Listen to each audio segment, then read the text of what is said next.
ती दरवाजापाशीच उभी असणार या अंदाजाने म्हणालो.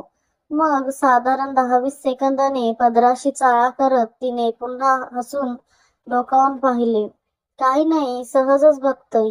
बहुतेक ती सुद्धा हवा पाणी खायला बाहेर मोकळ्या जागेत आली असावी. मग शेजार धर्माला जागत आम्ही विचारले, झालं का जेवण? हा, खरं तर कुणास ठाऊक, पण फार लोकप्रिय प्रश्न आहे.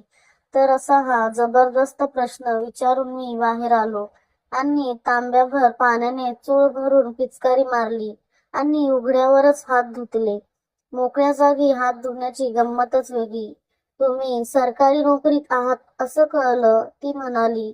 सरकारी हा शब्द ऐकला की आम्हास उत्साहाचे भरते येते. चांगला तरतरीत वाटते. खरंय.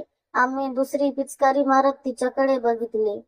बऱ्याच दिवसापूर्वी हैतोस नावाचं पुस्तक वाचलं होतं.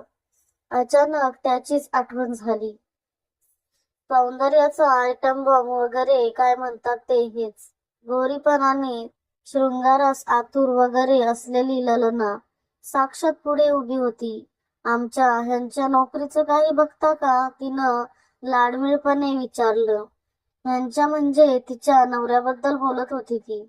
नक्कीच नक्कीच, फक्त तेवढी कागदपत्रे वगैरे आणून द्या. आता माझ्यासारखा कारकुनीच्या दीड दांबेच्या नवऱ्याला सरकारी नोकरीत कसा काय चिकटवू शकतो, हे एक मोठे कोडे होते.